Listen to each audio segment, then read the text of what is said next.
What is up, everyone? Welcome into the Fight HQ preview for UFC 286. I am Jason Floyd. Of course, as always, I am joined by the fighter, Pete Rogers Jr., here on a Thursday evening, typically here on Fridays, but tomorrow I've got some things going on, so myself and Pete here on a Thursday night, so appreciate everyone, if you're watching us live, tune in here on a Thursday night. Of course, be sure to smash that thumbs up button if you're watching the show on YouTube. If maybe you're catching us up on the podcast networks, you can check us, give us a rating and review. That really does help us a lot as well. Pete, happy Thursday evening, bro. How's it going, man? What is going on? What's up, everybody? Thanks for joining us. Happy to be here to break down another fight week and a solid card, man. I like it. And, I love these international cards. And when we start to see some of that homegrown talent, whether they're in favorable matchups or not, I just really like it. So going across the pond, I'm excited for this card, to be honest. Yeah, it's kind of, just kind of looking at the DFS salaries before we kind of really get into breaking this one down. I mean, there's some salaries that stick out to you. There's some fighters throughout this card that you look from a grappling side that they could be fighters that go out and break the slate, kind of like what we saw Marab last week with his 48 takedown attempts. I don't think, like Pete, if I would have sat here a week ago and said, hey, by the way, Marab's going to attempt 48 takedowns, you would have probably looked at me and go, Jason, what drugs are you on? Yeah. Well, I mean, I made such a bad mistake last week. And first of all, Peter Yan, I don't know what has happened to him. Whether it's just like he's in his own head and he can't really pull the trigger, kind of like that Tyron Woodley effect or something, where it's just like they're present, but they're really not reacting. That's kind of what was going on. And Marab never gave him an opportunity to do anything. He just, the pace was set and he was constantly defending that he never was able to get the ball rolling offensively for himself. And I made such a terrible mistake.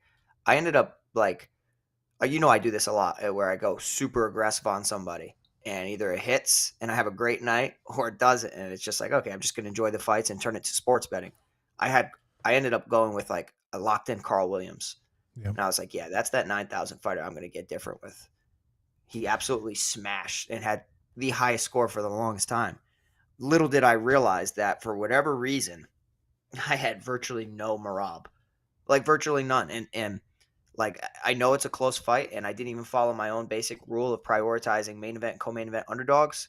You have to have some because on any given night, how many times are we right on a lot of these fights? But lately I've been off on the main events or the co-main event. So it was ridiculous. And it turned what was going to be an extremely profitable night into a below average night. And, got to learn from your mistakes and make sure you don't do what I did. Get exposure to the co-main event and main event underdogs all the time. Hey, congratulations to you, Pete. You finally beat me in the listener contest. We both didn't cash though, so I don't think. Oh yeah. Kudos to from_Fresno taking it down last week. 561 points. He had Marab, who had 167 points. Also Carl Williams, who went out there and got 129.99. Also Bruno Silva with 91. Carlson Harris with 112. But yeah, if you did not have Marab in your lineup, you definitely were not going to cash. By the way, we'll have that listener contest. I'll get that thing set up. We'll put that in the show description and in the show notes on the podcasting side, so you can get into that listener contest that we have over there. $10 entry fee, and then we pay out. Then the top three payout. Yeah, it's fun, right? It's fun to see how, like, you're going up against Jason and I, and you guys have been kicking our butts, I have to tell you. So, Jason's been doing really well. I have not on the other side. Unfortunately, I had three fighters all under 20 points. Dumas, Span, and Romanov. I did hit the other three, but yeah, man, it's when you get that fire with only 1 point, it's you're not going to cash. Yeah, if you rostered as much Cendric Dumas as I did, you really felt like a Dumas, and I did. So it was not good. Yeah, it's not good, but of course we appreciate everyone tuning in. Of course, we're going to break down UFC 286. Of course, we'll go fight by fight. Then at the end of the show, we'll take on your questions, so you can line those up in the chat right now. But Pete, let's get right into the main event. It is the trilogy matchup between Leon Edwards and Kamaru Usman. Of course, Leon Edwards knocking out Kamaru Usman in their last matchup. He is 7,300 on DK, 8,900 on FanDuel, $16 for Leon Edwards over on FanDuel, 22 for Kamaru Usman. Usman is a minus 240 betting favorite, plus 200 for Leon Edwards. You know, Pete, I don't think this is a tough fight to break down stylistically. I think we kind of know what this matchup is. I was doing my other podcasts right before we started doing this one, and the thing that I kind of presented was there's these question marks I think you have with Kamaru Usman. You know, you look at it and say, okay, what is Kamaru Usman? We know about the hand injury. He's talked about for years about kind of the wear and tear of his body, you know, from, you know, wrestling and now into mixed martial arts. And, you know, he does turn 36 in a couple weeks. Yeah, all fair questions, right? Like Father Time's undefeated. A lot of times, you know, once a fighter realizes their opponent is human, they tend to have a lot more success. And I wonder if the knockout and knowing that he possesses the power to knock out Kamaru Usman, I wonder if, like, you know, Leon Edwards is going to go out there a little bit more offensive. I do think that if you look at it, you know, on paper, Kamaru Usman has dominated 35 of the 39 total minutes that these guys have been in the cage. He's relentless with the takedowns. I know that his body is, you know, completely torn apart from the years, you know, of wrestling, in addition to all the wear and tear of MMA. You know, he has that style that can break the slate. I'm not going to make it 2 weeks in a row where I make the mistake and I go too heavy on one side or another. I'm still going to pick somebody to win the fight. Me, personally, I went back and I watched both encounters, and I do think for the longest time Kamaru Usman has been getting by pressuring his opponents. I wonder if getting knocked out makes him a little worried about running into another shot. So perhaps he's not as aggressive as he used to be. You tend to just be very aggressive until you get hurt. You see it all the time. Somebody's aggressive, they get hit with a big shot, and now they finally have that respect of, oh boy, I better be careful. So I wonder if Leon goes out there and sets the tone early, if it kind of is in the back of Kamaru Usman's mind of like, all right, I got to be really careful. And being methodical and careful could lead to like a point fighting contest for the most part. But if wrestling exchanges are there, I do think it's pretty obvious that Kamaru Usman has the upper hand. Leon has the counters. I do like to think that the fatigue drop off and the adrenaline dump of everything being in Salt Lake last time, I think that has something to do with it. Leon not training at altitude, whereas Kamaru always trains at altitude. So it's a fight where I'm going to get to both sides, admittedly. I really am. Checking out the ownership, it's where it needs to be, truthfully. Like, it really is. There's a ton of fights on the card. I'm going to get away from it. Might get away from it in like 20% of my lineups just to you know, for the chance that there's 6 other high performers on this card. But I still actually truthfully think that Leon, having that confidence and knowing that he can knock him out, I'm leaning towards Leon. And I feel like you might be on the opposite end of this, and it's completely fine. I don't fault anybody at all. Virtually, when the fight comes around, I'm not going to care who wins, because I'm going to have almost near even exposure to it, probably even a little bit more towards the former champ just because of the wrestling upside. But I am actually, in fact, picking Leon Edwards to land some shots and either work his way towards winning a decision or possibly knocking out Kamaru Usman again. Look, I do like Usman to win this fight. I mean, we'll give our straight up fight picks later on the show, but for me, it is going to be Kamaru Usman. Now, that's the caveat of saying Kamaru Usman goes the wrestling route in this matchup. That, you know, it is his clear path to victory. Now, if Leon Edwards can keep this fight on the feet, yeah, I think Leon Edwards has got a tremendous chance to regain his title. I mean, you know, and you know, I say this line all the time: Father Time hits everyone. And I do wonder, could we see that with Kamaru Usman? He has got to be able. And by the way, I mentioned this great comment in the chat here from Barry, where he says former champs are 3-11 trying to regain their belts in immediate rematches in the UFC. And yeah, I saw that stat here the other day, and I was familiar with that stat that is there. But to me, the question mark is, and like you, I went back and watched the first fight, and I had forgotten about how well of a start Leon Edwards had got off in that first round. You just remember so much of that second, third, and fourth round. And the UFC put out this great promo video this week where, I mean, you look at Leon Edwards in the fifth round. Pete, you're the fighter here. He looked mentally defeated.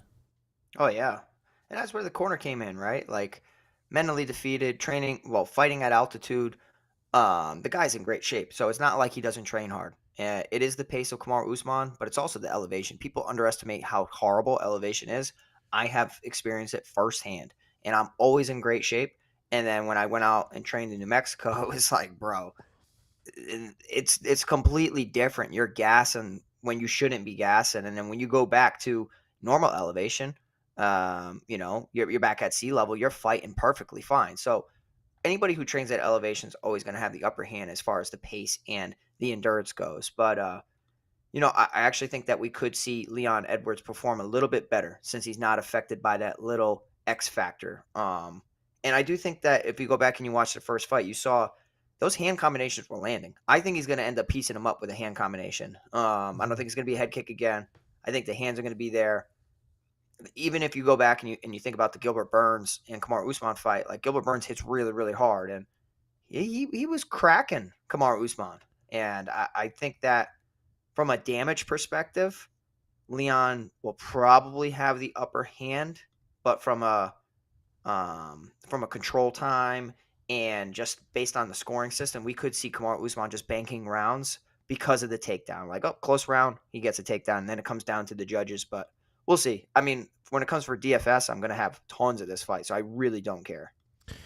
I mentioned this comment, and and this comes from Cajun Cam. He says Edwards is a really good fighter, but that kick was once in a lifetime. Good for Edwards, but get it, but it won't happen again. Look, that was a kick they practiced all camp long. Yeah. So, these are these things, and we saw it a couple weeks ago with Alexa Grasso, where their team had identified something, and this is.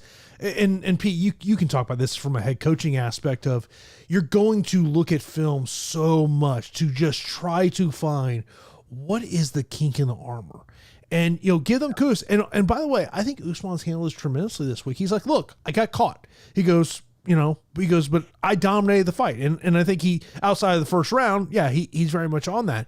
But on the betting side of this equation, Pete. I mean, if you like Leon Edwards to win this thing by knockout, you might as well take this plus 500 to win by TKO KO. Yeah, I mean, if you really think about it, right? Like Kamaru Usman, his track record, he lost, right? And he scored 98 points. He was, I mean, he breaks slates, man. Like he might be the best DFS player out there next to Colby Covington, if not better. So, I do think that if Leon wins, it's hard to be better than Kamaru Usman for 3 rounds. So the KO prop is fine. The thought and threat of the kick can actually be used against Kamaru Usman a lot now. He's drilling head kick defense. That Leon has already alluded to it again. Me as a head coach, if I landed a head kick or one of my guys landed a head kick, we're going to feint the kick a lot, and then we're going to capitalize with hands. Or instead of coming with a round kick, we're going to come up with a front kick or a knee up the middle. So as our opponent's really thinking in their mind that they're ingrained in blocking that round kick, we're coming straight down the middle with something. So we'll see if Leon makes those adjustments because he's going to have to. I don't think you can go back to that kick because you already know that Kamaru Usman's just drilling, stepping through with that right hand counter. So we'll have to see. I cannot wait. It's a phenomenal fight. You can't go wrong with either one of these guys. So dominant. And can't wait to see who wins this one. There is an intriguing prop on the Kamaru Usman side that sticks out to me. Not saying this is going to happen. I just find it very interesting. Kamaru Usman wins via submission plus 1,400. Yeah, I'm not with that. And the reason I'm not with that, I get the juicy numbers attached with it. If I had to say to you who has the better jiu-jitsu, who would you say? I would say Leon. I'm just thinking if it's a high pace and Kamaru is utilizing his wrestling, just wears down. I mean, look, how many times have we seen jiu-jitsu artists who are amazing at what they do, and the gas tank just goes out, and their opponent lands that submission? Yeah, I mean, fatigue makes a coward of us all, right? So, you could have anybody just get so exhausted, and Leon was there. I think that if Kamaru really showed him the door, he was gone. If he put him in a threatening position, whether it was a submission or ruthless ground and pound, less control, more of damage, I think that Leon could have been out of there. And it was pretty evident. That's why the coaches were hopping all over Leon there. I went back and I was pretty surprised at how savvy Leon's jiu-jitsu is. And I don't think that's something to really utilize against a wrestler, so to speak, but I think that it can threaten a little bit. Club and subs happen all the time, right? Like club them in the face, knock them down, and capitalize on a submission when they're half rocked. So I'm not going to say no. There's some submission props out there against some fighters I don't really hold in such high regard. I can't wait to talk about. But for me, if you like Kamaru Usman, I think that the play is Kamaru Usman to win by decision, which is plus 100, but it's probably better bets out there. Plus 100, it's like, why bother? Yeah. There's a couple of prop bets I think that do stick out to me throughout this card. We'll talk about that, of course. We appreciate everyone tuning in here to Fight HQ. If you're not subscribed to the channel, be sure to do that. We do appreciate that. Also, be sure to join our Discord channel. Totally free to join. Great conversation we have in there. Of course, we'll be in there during the fights on Saturday afternoon. By the way, lock time, 1 p.m. Eastern time. On Saturday, pay-per-view, 5 p.m. Eastern time, which big fan of that, Pete. Big fan of that. Big fan of that as well. Yeah. Let's move over to the co-main event. We got lightweight matchup, Rafael Fiziev taking on Justin Gaethje. Fiziev, a minus 230 betting favorite, plus 190 for Gaethje. Over on the DFS side of the equation, Fiziev, 8,800 on DK, 18 on FanDuel. And for Justin Gaethje, 7,400 on DK, $12 on FanDuel. And, you know, Pete, I feel like we talk about this every Justin Gaethje fight. Are we going to see Justin Gaethje utilize wrestling? I want people to stop talking about it because no, it ain't gonna happen. In the UFC, attempted 1 takedown, and that was his second fight against Eddie Alvarez. He ain't a wrestler, guys. He has built his name, his reputation, his career off of using his wrestling, similar to how Chuck Liddell did, is defensive wrestling into just brutalizing his opponents by throwing hands. He's too in love with his hands, and he should, mix things in a little bit better. But this is who he is, man, and he inflicts so much damage on his opponents outside the UFC, inside the UFC. Every time Justin Gaethje fights, like I have to tune into it. Like I love Justin Gaethje. Not necessarily like I'm always picking him to win because I'm not. I just know if Gaethje's in a fight, that fight's going to be crazy. It's going to be insane, and he will really smother your space, hand fight a lot, chop leg kicks, shell up whenever you throw something back to him. He'll get rocked. He'll try to rock you. It's crazy that just the pace, the pressure. Like if you told me Michael Chandler and Justin Gaethje was going to go the distance, I would have laughed. And oddly enough, it did. And they were both so tough. And it was a tough man competition. But most of Gaethje's fights have ended inside the distance. In fact, the only fight in the UFC for Justin Gaethje to go the distance was against, Michael Chandler. So outside of that, he's either been finished or he's finishing. So I really can't wait for this fight.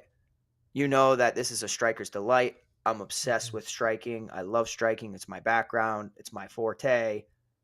I can't wait to see this fight. Rafael Fiziev is a guy that I was super high on coming into the UFC. And then he got hit with a spinning back kick against Magomed Mustafayev. And I'm like, did I watch this fight film incorrect? Were my reads wrong? Nope, they were right. And this guy's absolutely legitimate. He can defend takedowns well. He can brutalize you on the feet. His slip and rip ability, dig into the body is exceptional. He's able to throw quick kicks, excellent liver kick, excellent head kick. Not a sucker for leg kicks. And I think that's a big difference maker here against Justin Gaethje. Most of his opponents are suckers for leg kicks.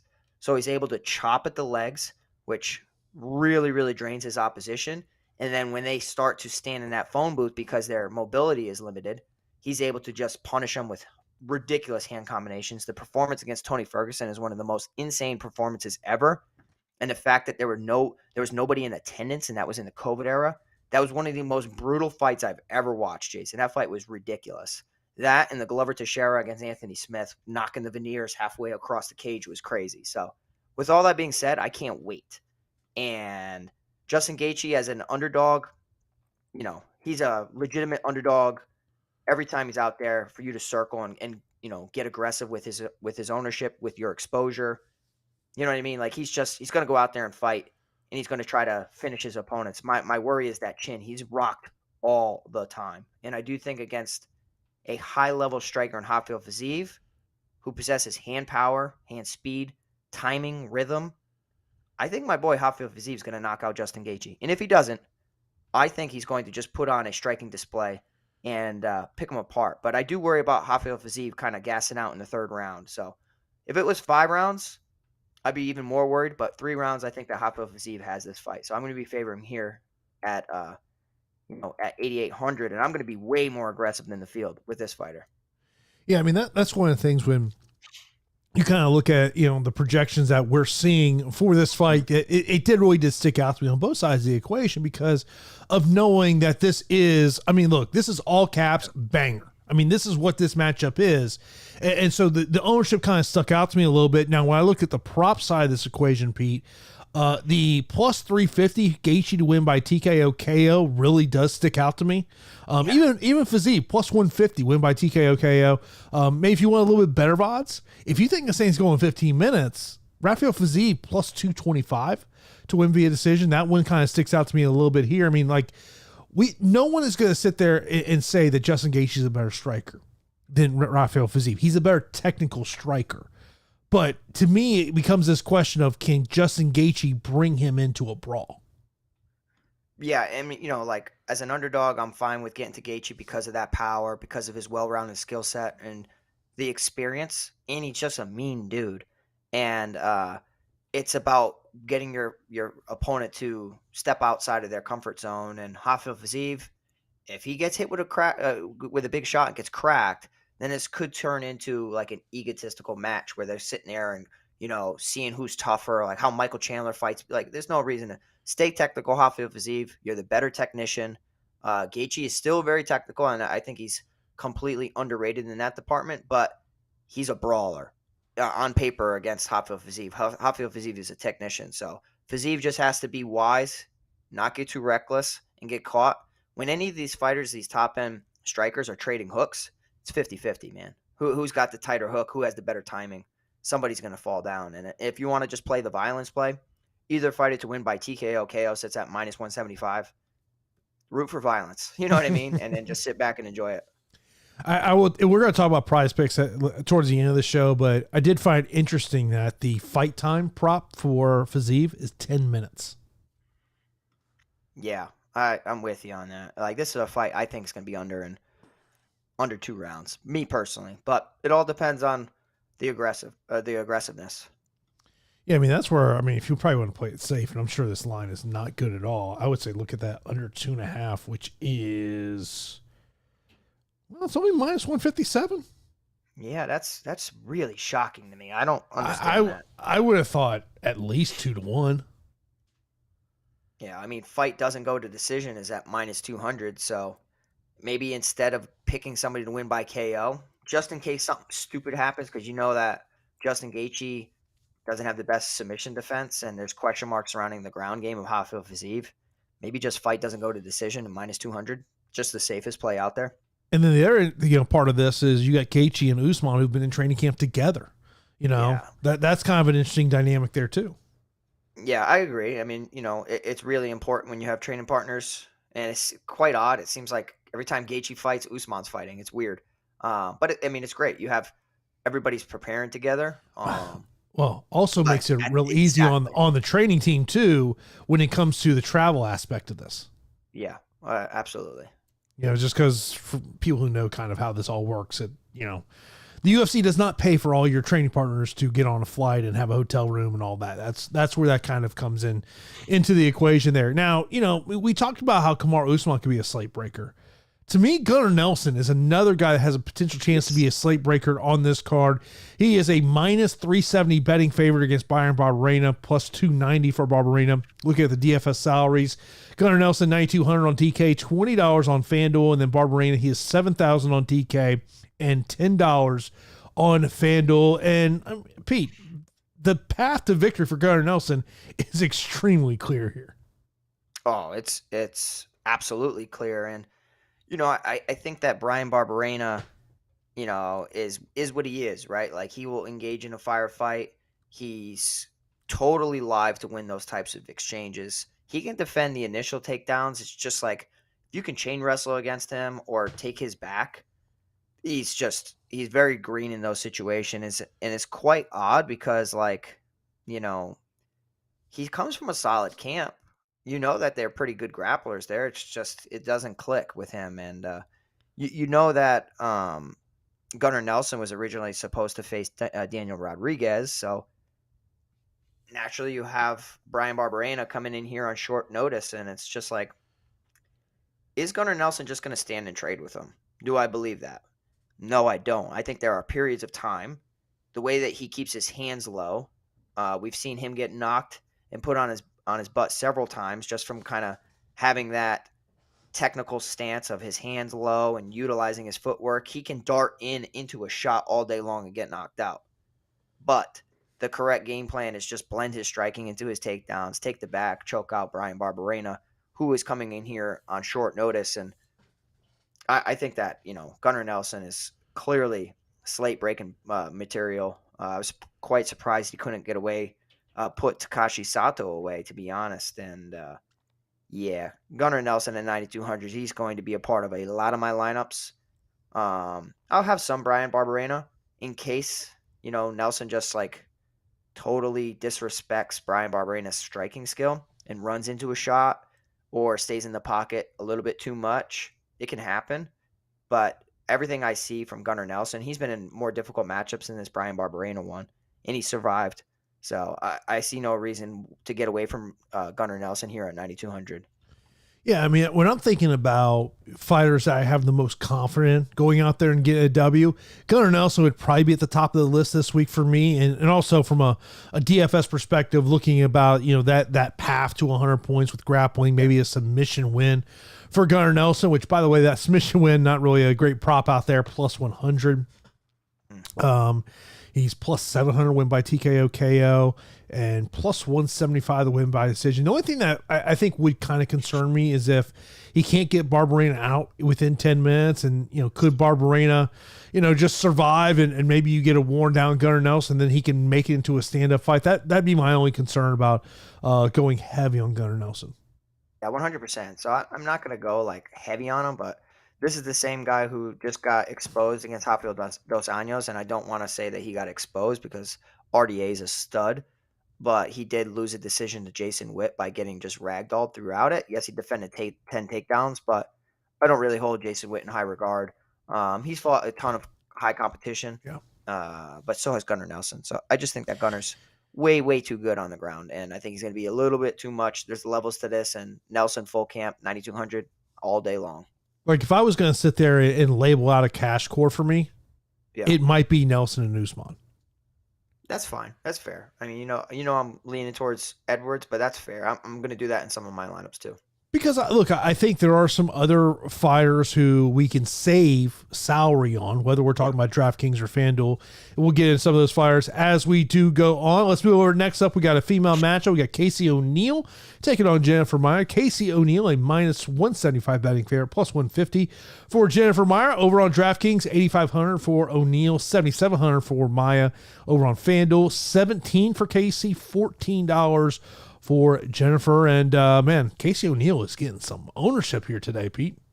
Yeah, I mean, normally every time I see Casey O'Neill, I smash that exposure and get it to a ton of her. And I'll probably still get to her, but like the field seems to absolutely be obsessed with her. And let me remind you that this is the same fighter who just came off a split decision of Roxanne Modafferi, a fighter now outside the UFC, retired, a fighter not known for being talented on the feet, having mainly a striking contest with Roxanne Modafferi, not utilizing her best path to victory, which is grappling. I understand that Roxanne's she's so good on the mat, jiu-jitsu wise, and could sweep you and put you in poor positions. But Casey O'Neill, man, you take people down or you reverse positions and you get on top and you rain heavy ground and pound. That's what you did.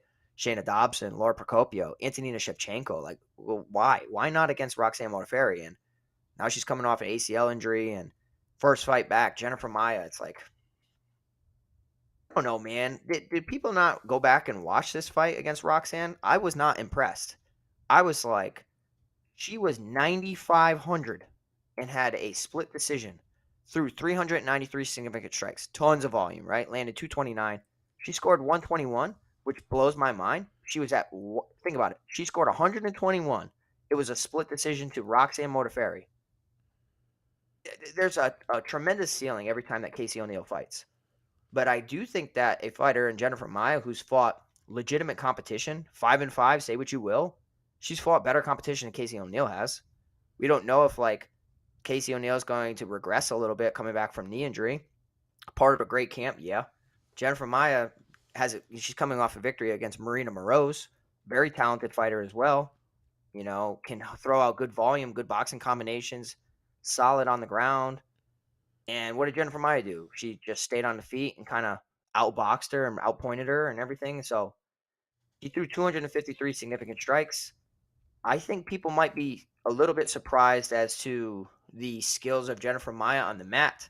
Obviously, an equalizer when somebody's a better jiu-jitsu practitioner than you, which I would say Jennifer Maia is the better jiu-jitsu practitioner than Casey O'Neill.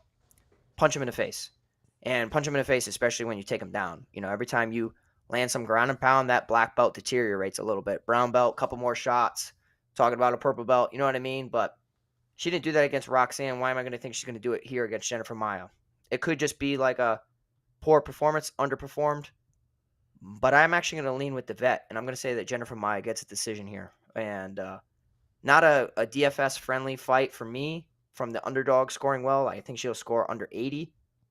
But I'm going to be picking Jennifer Maia here. This smells like a split decision all day long. Yeah, I mean, to me, it's just kind of just looking at the ownership projections there. And Cajun mentioned, he goes, love O'Neill, but this looks like a low-scoring decision fight. Yeah, I mean, that's how I'm projecting it. But I really, I'm a big Casey O'Neill fan. Like, I want to get to Casey O'Neill, but I was, tooting her horn all last time. And she still scored really well against Roxanne Modafferi. But, just think about it. One of the judges, whether it was a poor decision or not, thought that Roxanne did enough to win that fight. So, you know what I mean? I just think that Jennifer Maia, you put Jennifer Maia in there against Roxanne Modafferi, and, she can do the same thing. So, yeah, give me Jennifer Maia here as an underdog. Women's MMA, volatile, coming off an injury. Yeah, Jennifer Maia, slight lean. Yeah, I'll be under the field. I was actually just going to run a dummy crunch just to see kind of how much she comes up for me when it comes to my projections. Let's see here. And so just run a dummy 150. She came in 27%. I don't mind that. Yeah, I'm fine with that. But if we start approaching near half your lineups have her, it's I think everybody on paper, if you just look at their production in the UFC, it looks like Casey O'Neill and Kamaru Usman, best 1-2 punch in the mid-range.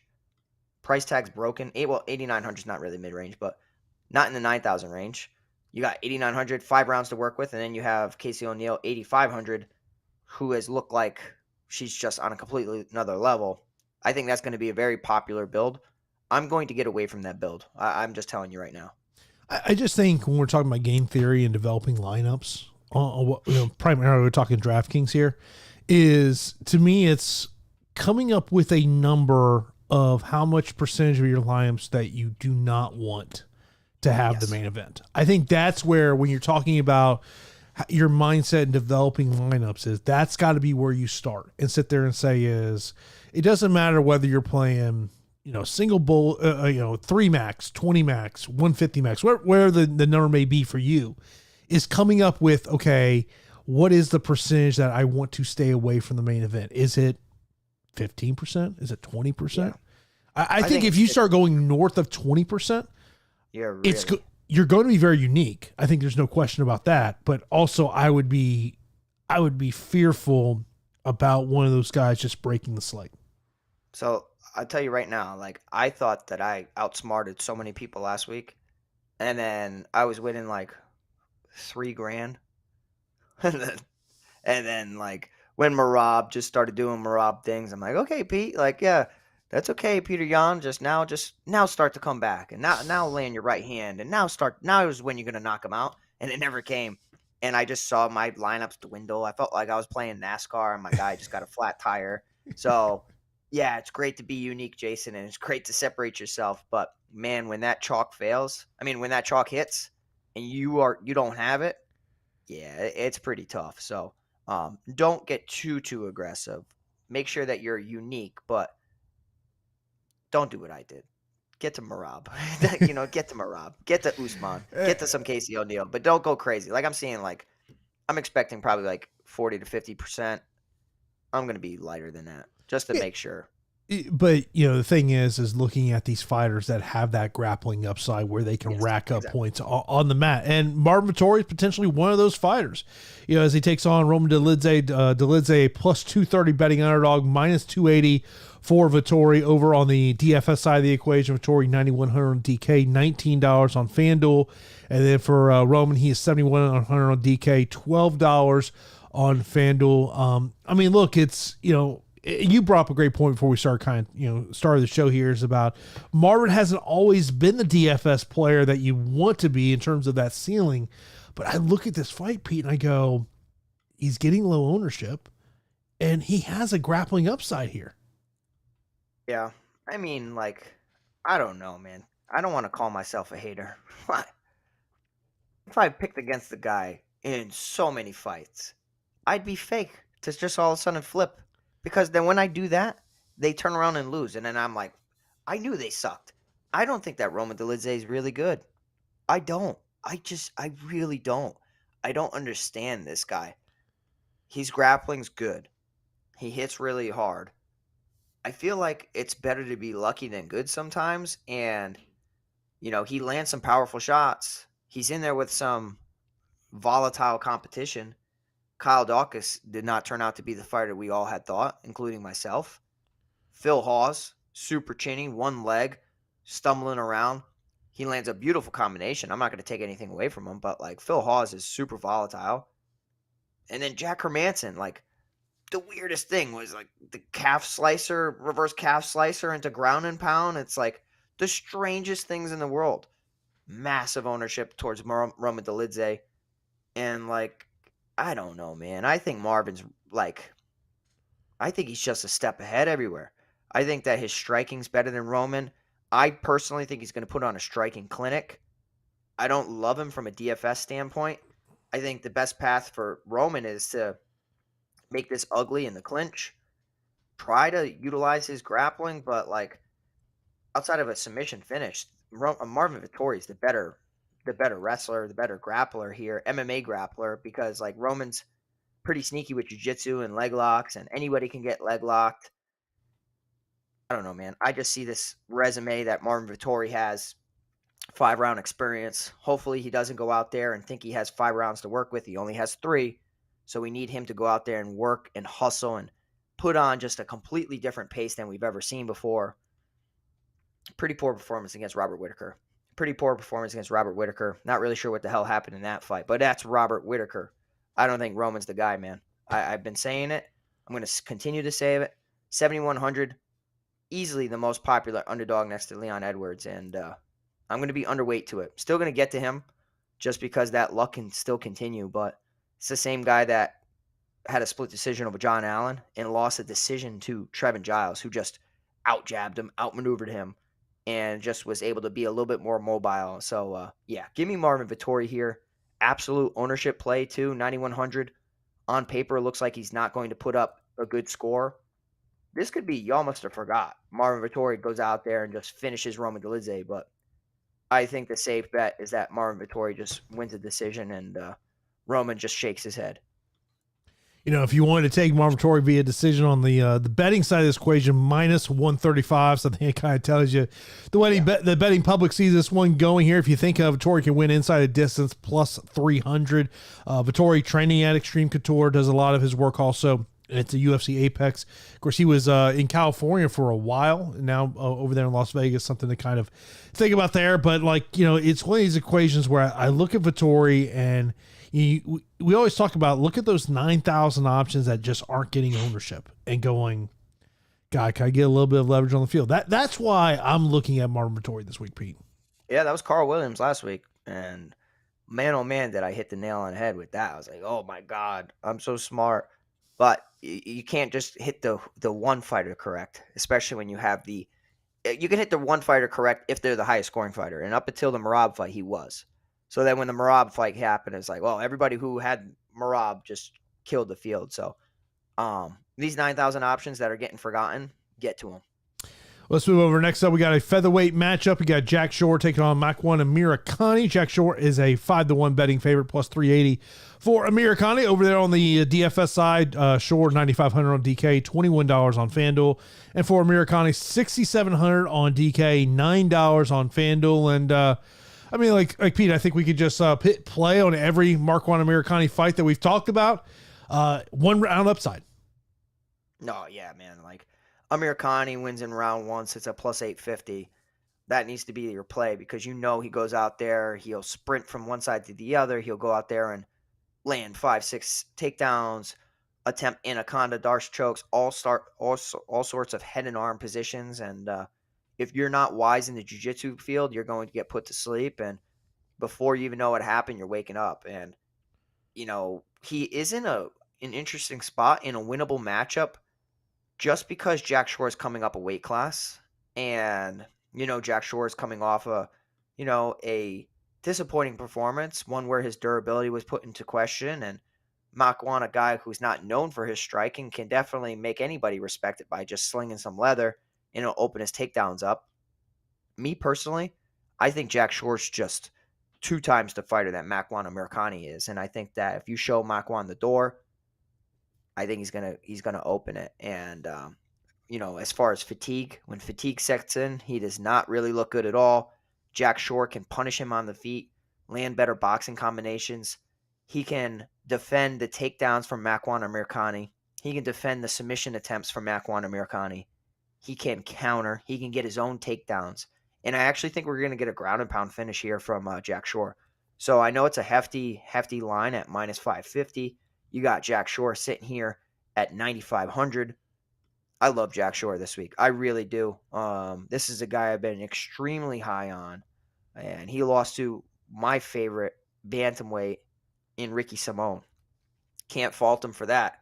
Absolutely love Ricky. So I think that if Jack was a lot cheaper, if he was 9,000 flat, I would be locking him in just because I love it. And he's in a matchup where his opponent isn't a 15-minute fighter and super volatile, and that's where finishes happen. So, yeah, give me Jack Shore here at 9,500. 6,000, you could get Makwan going out there and getting enough in a loss if he's able to survive. But, like, this is the same guy that lost to Camwella Kirk. Jack Shore's a way better fighter than Camwella Kirk. Camwella's good, but, like, split decision win over Jason Knight. Yeah, man, give me Jack Shore here, and I like him pretty aggressively at 9,500.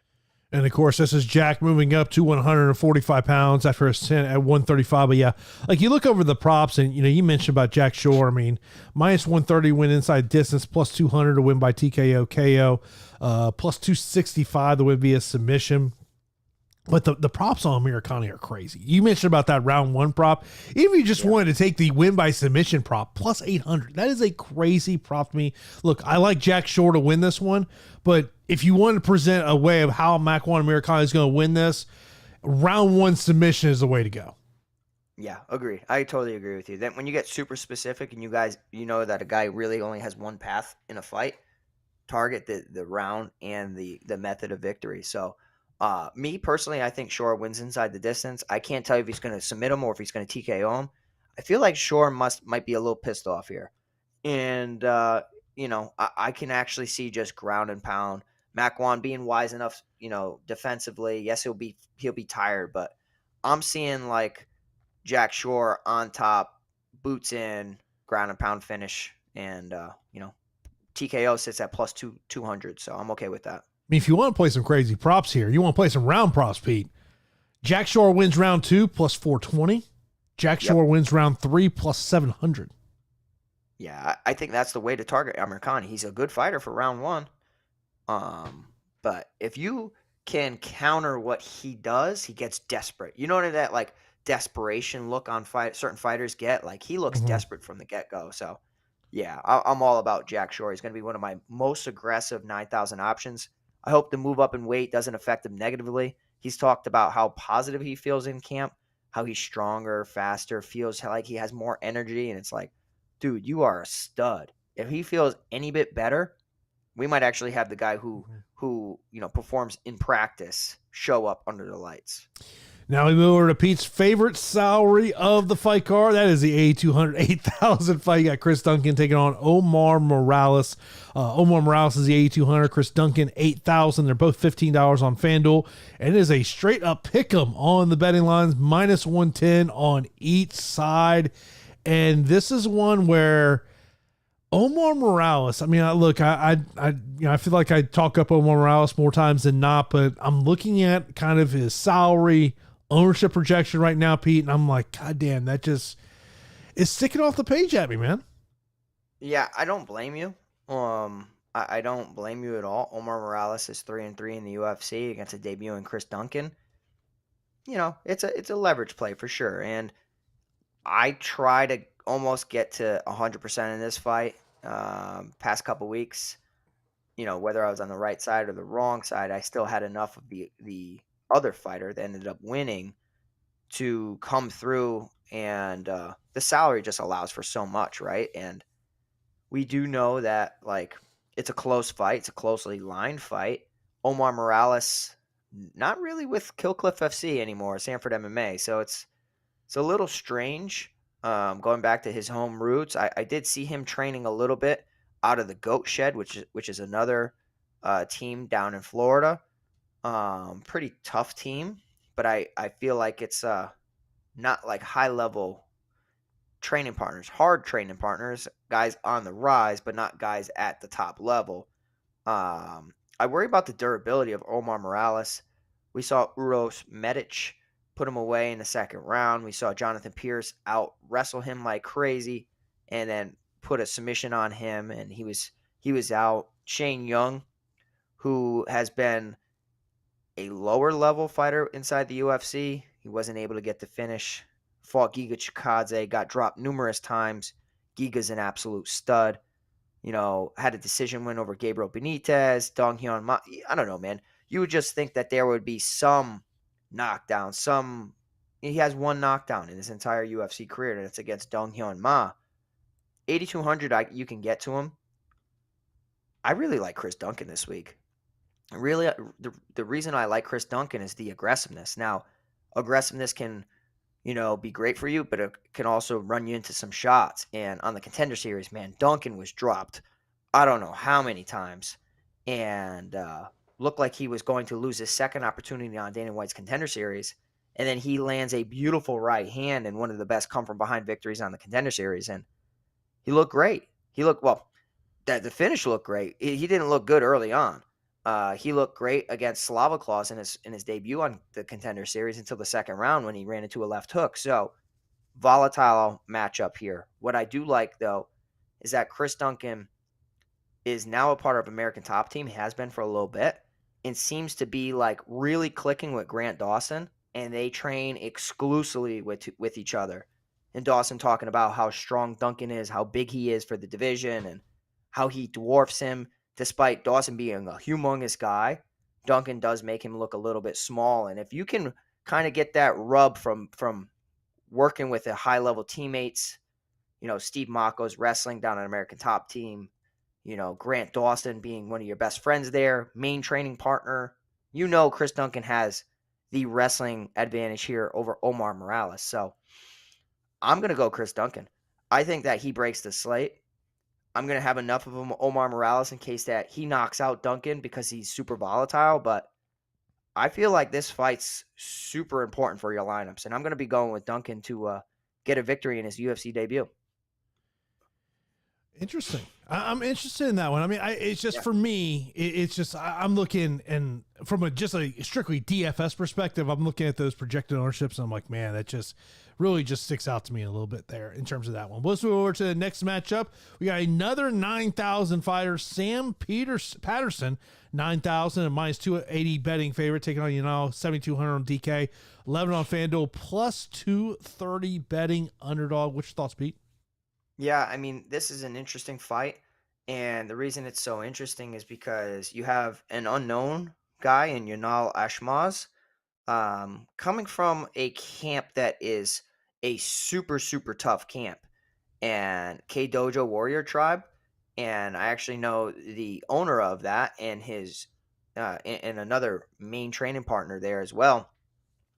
and they put out some tough talent. So I don't want people to think that it's not a good gym. It's a sneaky good gym because the owner's super, super talented. He's a phenomenal teacher where he can combine good striking into phenomenal takedowns and all that stuff. So anybody coming from his gym is a tough out. Now, what I will say is that Sam Patterson is one of the most UFC ready guys out there just because of his strength of schedule has been pretty tough. He is massive for the division as well. He stands at 6'3", whereas Ashmoz is 5'9". And there's going to be a 10-inch reach advantage in this matchup, which I think is quite crazy because like Patterson's already huge. If he stays at range and is able to evade the attacks and wild swinging hooks of Yanal Ashmoz, I think we're going to see Patterson take over as this fight goes on.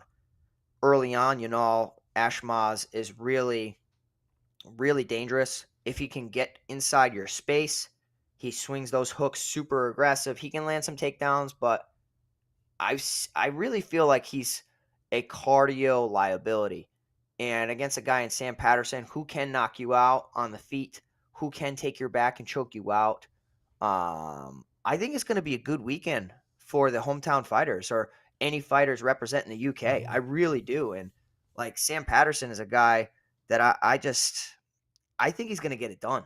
9,000, just because of the coach, the team that he's coming from, and how he needs to win this fight by, closing that distance, getting in tight and swinging hooks. I'm going to get to him. And that unknown factor where nobody's getting to him, I'm probably going to double it. But, I think that Sam Patterson is going to win in his UFC debut. Yeah, that's someone I've been looking at this week. And, I want to see kind of how that ownership goes over the next couple of days to maybe see if we can get a little bit of leverage there on the field. Next up, we got a matchup, Mokaev, who is a 9-1 betting favorite here.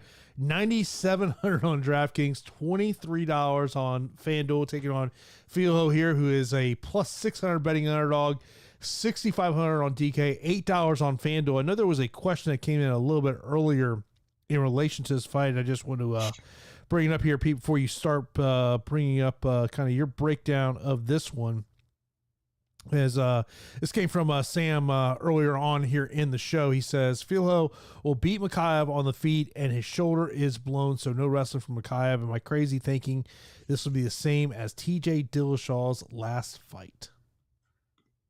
I mean, it's kind of tough because we all have injuries. We all go through horrible stuff, in training camps, and you don't know who's having legitimate injuries, who's had it from the large majority. Like, he could say that, but then he'd be like, in an interview, be like, my shoulder's been the same the past 3 fights. So, I don't know, man. I would think that if you are so injured, you wouldn't be taking a fight. Like, I understand that there's a financial aspect to this game.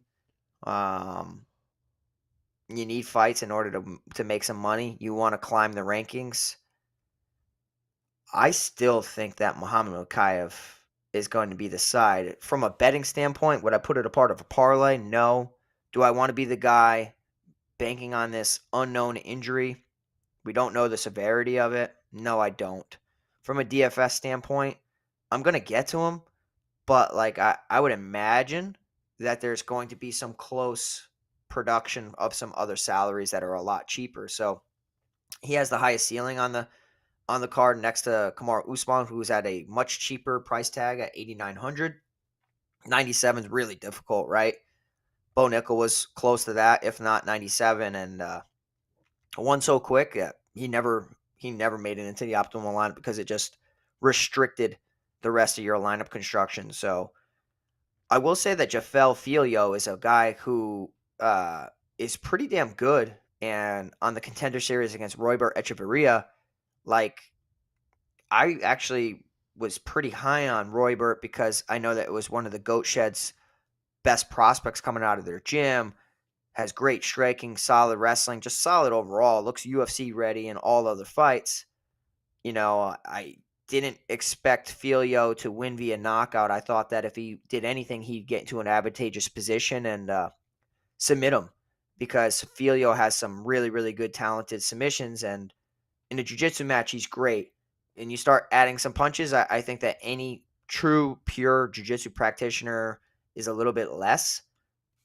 I just don't know how affected Muhammad Mokaev is going to be in this matchup. So outside of Mokaev falling into a guillotine, not really being present for this fight, I don't know. I'm still going to pick him. Still going to pick Mokaev to win. I'll probably get away from a lot of the ownership. Still get to him a decent amount just because of the slate breaking, aspects a part of him. But like, Filho has power in his hands and he has submission skills. I would say equal, if not better than Malcolm Gordon, who's actually pretty talented on the mat. Probably better than him. Actually, I'll say absolutely better than Malcolm Gordon. And there were periods within Mokaev against Gordon where it's like, I thought that he was going to do a little bit better, and Gordon actually made it a tough fight, and Mokaev was a 12-1 favorite in that one. So I think business as usual. Mokaev is going to win based on control time and the scoring criteria. So yeah, give me Mokaev to win this fight. Yeah, and to me, the only concern is really when we're talking about the salary aspect of it at 9,700 and what is the rest of your life. I mean, I would probably rather look at this from a betting perspective, and Mokaev minus 150 inside the distance, plus 540 via TKO KO, plus 128 to win via submission, plus 170 if you think Mokaev wins by decision. I think that's one's kind of a little bit, if you're trying to chase. I mean, you can't touch them. I mean, the money line, you can't touch it. A 9-1 betting favorite, Pete. Yeah, I mean, it's, for me, that's where people it's kind of just like that March Madness where you just go down and you're building a 10-leg parlay, just putting all these heavy favorites in. You get Virginia or something just getting completely busted out of the bracket before they even got through the first round. So let's move over to the next matchup. We got the returning Lerone Murphy, who is a minus 175 betting favorite, taking on Gabriel Santos, a plus 150 betting underdog. Gabriel Santos stepping up here on short notice is 8,300 for Murphy, 7,900 for Santos on DK, and 16 and 14 respectively over there on FanDuel. And Pete, you were doing that social media dive on Lerone Murphy and found some interesting things. I sure did. And, if you're tuning into Fight HQ, we appreciate you guys because try to give you some exclusive takes and some in-depth breakdowns and some just a little bit different than some other channels. There's tons of great people out there breaking down fights, but from a DFS and betting angle, I do love the dynamic that Jason and I bring to the table. I would like to say that our goal this week, I know it's UFC 286. I know we're going to get a ton of people checking this after the fact that from us going live. If we get 286 likes, that would be insane. I know it's an astronomical number, but I think it's deserved for what I'm about to tell you guys because I went on and I saw Lerone Murphy, who initially had a full camp prepared to go up against Nathaniel Wood. Nathaniel Wood had to pull out of the fight, and Nathaniel Wood is an absolute stud. Good boxing, good wrestling, good everything. And now we have a guy stepping up on short notice, and it's Gabriel Santos. So Gabriel Santos, very talented. But if you go back and you look and watch some of Gabriel Santos's fights, I was kind of scratching my head. I'm like, this guy's undefeated. He does look raw, and he does get hit with a lot of shots. There are times when, against Elvis Silva and even against Marcio Barboza, there are times in Elvis Brenner even where he's getting hit, he gets dropped. He has to face a lot of adversity, and he does overcome that adversity. He gets in top position, starts raining down some punches and in a dominant position, gets the back, works towards a submission or a TKO finish, wins some rounds. So I'm like, okay, he does seem a little volatile. I think that there are some levels, and Lerone Murphy talked about he's going to make it pretty obvious that there's levels. Now, the nugget I'm going to tell you is that Lerone Murphy has been training extensively with a couple people, one of which is one of the best minds in Dominic Cruz in the fight game, working a lot with him. But that's not the most important thing. The most important thing is that one-on-one intense training with Roman Bravo Young, one of the most NCAA accoladed wrestlers out there right now. He's an absolute stud. Roman Bravo Young is he's incredible in the wrestling. I'm watching him, fix Lerone Murphy's takedown defense, working on his offensive takedowns. I really think that Lerone Murphy, if he was more active, he'd be one of the most talked about names out there. He hits ridiculously hard, knocked out Makwan Amirkhani, decision over Douglas Silva de Andrade, knocked out Ricardo Ramos. And I think the Ricardo Ramos fight is something that's very, very similar here to Gabriel Santos, who's going to want to be aggressive on the feet, look to take him down, gets thrown on his back a lot. If he does get good positions, he'll lose them and get reversed a lot. I'm big on Lerone Murphy here at 8,300. Outside of him getting like falling into some stupid submission, I think that he's going to break the slate also. So I am super heavy on Lerone Murphy this week. And that private training with Roman Bravo Young, I think is going to really, pay dividends here. And I think he's going to, whether he's offensive with takedowns, defensive and counters the takedown attempts, or he just absolutely goes out there and knocks out Gabriel Santos. I want Lerone Murphy in a lot of my lineups this week. Yeah, I mean, the only concern I have with Lerone Murphy is just the 16th month layoff here. But if you want to look at you want to attack the betting side of this one, and you think Murphy's going to get the stoppage, plus 275 inside the distance, plus 320 via TKO KO, plus 1,700 if to win by submission, or if you think this thing's going to go 15 minutes, plus 155 for Murphy to win by decision. Yeah, I mean, it's a fight that, like, you don't know the cardio of Gabriel Santos coming off a full camp, how he would be. If he had a full camp, I would understand that how these odds are. Mm-hmm. But, like, I do think that Lerone Murphy's at a nice discounted rate. There is some unknown regarding, his return into the octagon. But, like, Murphy inside the distance at plus 275 is something I would just be all over. Let's move over. Next up, we got Christian Duncan taking on Dusko Todorovic. Todorovic is a plus 175 betting underdog, minus 210 for Christian Duncan. 8,700 for Duncan on DK, 7,500 for Todorovic, and then 18 and 13 respectively. Pete, let me preface it this way. Do you have a concern like I do of the potential takedown aspect with the underdog here? Yeah, so I mean, like, one of my buddies asked me all the time. He's like, "Hey, do you want to hear a joke?" I'm like, "Yeah, sure." He's like, "All right, British wrestling." And, there are some fighters that really struggle. And for the longest time, anytime somebody was going up against a British fighter, especially like an American wrestler, you're backing that American wrestler. So you're always going to back the better mixed martial artists in some of these matchups. But I do think that the sport has evolved, even in the UK. I really do. And I think that Christian Duncan, at one point, I really worried about his takedown defense. And, like, Dusko Todorovic is probably the better grappler of the two. Well, not probably. He is the better grappler of the two. Can he have success with it? He went 2 of 7 against Chidi and Jaquani. I think that's a pretty comparable person. When you're sitting there and you're going up Christian Duncan to Chidi and Jaquani from takedown defense aspect. Striking skill, they're both prolific strikers. So I do have some worry here. But Christian Duncan is pretty patient. And Dusko Todorovic has some horrible tendencies. Drops his hands, keeps his head on the center line. He's one of the most hittable people out there. And he does take a ton of damage. And he can even get out grappled. Like, there were some times where, Jordan Wright was ragdolling him early on, and then he reversed positions. And second round, he was putting it on and ended up getting him out of there. So I'm not really sold on Dusko Todorovic as I once was. If you go back and you really just, put his record under a microscope in the UFC, win over Taquan Townsend, now no longer in the UFC. Maki Pitolo, no longer in the UFC. Jordan Wright, no longer in the UFC. Lost to Cheating Jaquati, Gregory Rodriguez, and Punahele Soriano. So I don't hold Dusko Todorovic in high regard anymore. He's super volatile.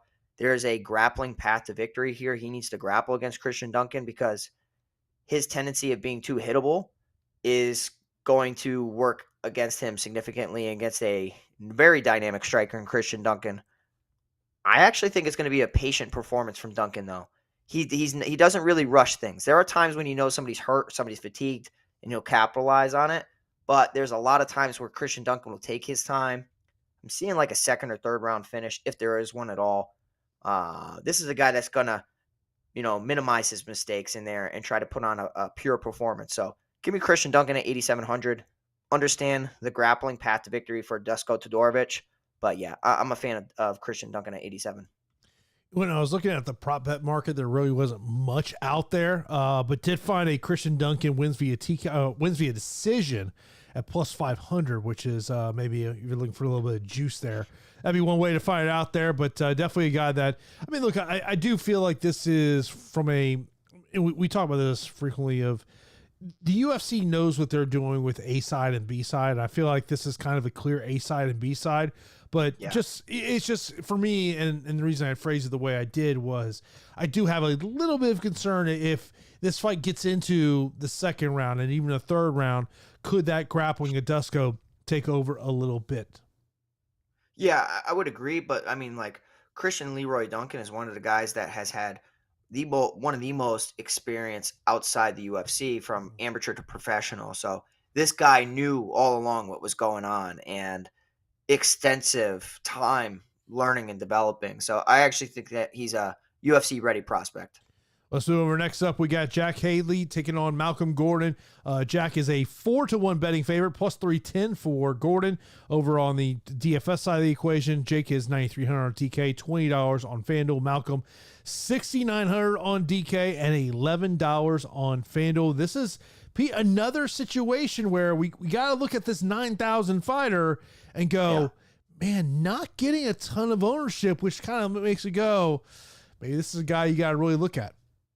Yeah, I'll tell you what, Malcolm Gordon made the fight against Muhammad Mokaev tougher than I thought. I thought he was going to get run through like a buzzsaw, and he was there, and he was able to, get a takedown against Muhammad Mokaev and defend the takedown and reverse once and work towards attempting a submission and have 2.5, almost 3 minutes of control time. And, he was a step behind, but at least he was there, and it was there. Muhammad Mokaev had to navigate throughout that fight. There was no coasting. He had to be wise to it and was a step ahead. But I was like, okay, Malcolm.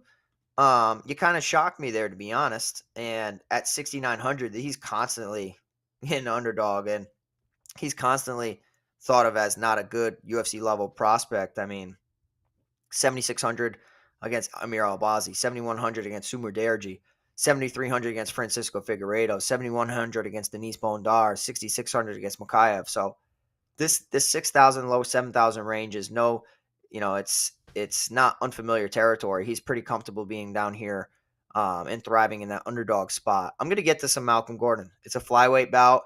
I view flyweights pretty similar to how I view, the volatility of women's MMA, and activity wins out sometimes. It's closely contested bouts. And, I think that Jake Hadley has the finishing potential in this matchup, man. I really do. I think that he can easily TKO Malcolm Gordon. He can easily submit him. It's just, if that opportunity doesn't present itself, I think Malcolm Gordon can win a decision. So I'm not expecting a huge boom score if Gordon does win, but at that price range, who really cares? I'm not crossing off Malcolm Gordon. I am, in fact, getting pretty damn aggressive against Jake Hadley just because of that ownership that we're seeing. And it's like, yeah, he's a 9,000 option that I really, really like. There's tons of, durability question marks surrounding Gordon, whether you can knock him out and he looks like he doesn't want to be there, or you can threaten with a submission and he ends up getting submitted. I think he's kind of like maturing though. And, Gordon's volatility might be somewhat erasing, but I can't completely forget the past. So I'm going to go with Jake Hadley as one of my most aggressive 9,000 options out there. Yeah, to me, it's quite frankly, it's an ownership play, just based on what we're seeing kind of the ownership. That's why I'd be kind of look at him in that light. And, you mentioned about it. I mean, Malcolm Gordon, this guy's constantly being underdog in the UFC, and looking over at the prop bets in this one, looking at the Jake Hadley, minus 160 win inside the distance, plus 235 to win by TKO KO, plus 210 to win via submission, and plus 310 to win by decision. Yeah, I mean, the inside the distance props is something that I'm going to be looking for Jake Hadley inside. Well, it's so tough because it's minus 180 right now for Hadley to win inside the distance, and it's like I would probably advise going to Hadley to winning via TKO KO just because I feel like he can show that door to Malcolm Gordon and start hitting him hard, where Gordon can just shell up after getting hit with a big shot at plus 235 rather than getting into a grappling match. But that's when that silly knock him down, capitalize with a guillotine finish comes, and then we're a little irritated with the result. But I'm going to say that Hadley to win via TKO KO is my official play. Let's move over to a female matchup. We got Joanne Wood taking on Luana Carolina. JoJo is a minus 190 betting favorite, plus 160 for Carolina. Over on the DraftKings side of the equation, 8,600 for JoJo, 7,600 for Carolina, and then 17 and 13 respectively over there on FanDuel. And I thought for some reason JoJo retired after her last fight. For some reason, I just thought that. And then this comes together here, and we know your love for Syndicate MMA. Yeah, I think it's the trifecta.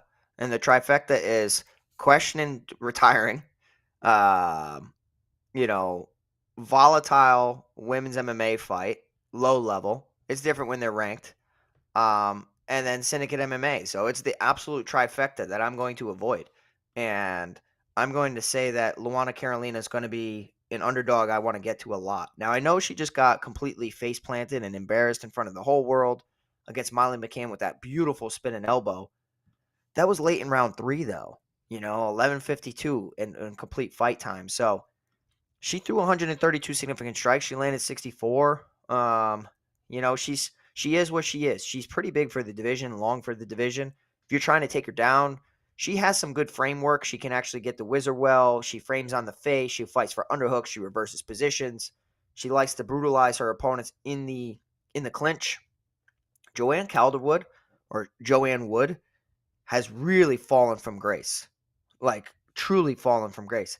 This is the same fighter that had a title fight and decided to stay active and then lost to Jennifer Maia.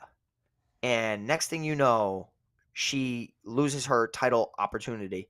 And it's just like, girl, I feel bad. But at the same point, this is a fighter that seems checked out. I have to tell you, she seems completely checked out. She could come back completely reinvigorated, and I could look like a fool. This is a fighter against Jessica I, where she was 8,400. Lauren Murphy, she was 8,200. Jennifer Maia, she was 8,700.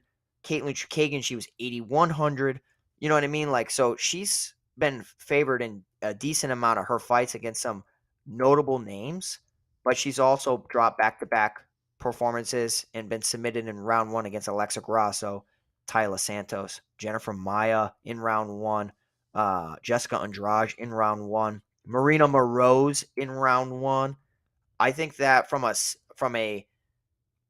hope and prayer that you think that she's going to go out there and take Luana Carolina to take down City, I just don't see it. I don't see it. I think that she's kind of playing with fire there, because I don't think her jiu-jitsu is really up to par. I think her guard's solid, but everything else, like the submission defense, if you put a bulldog choke on Joanne Wood right now and it's kind of half in, I almost think that she just completely, gives into the position. So I will say that Luana Carolina is another underdog that I am picking to win this bout. And I have to tell you something that's interesting. I just read you those 4 or 5 first round submission defeats that Joanne Wood has had. Now, I know Luana Carolina is not good in the submission department, but anybody can take somebody, not anybody, but we're all trained to take the back and work towards a rear naked choke.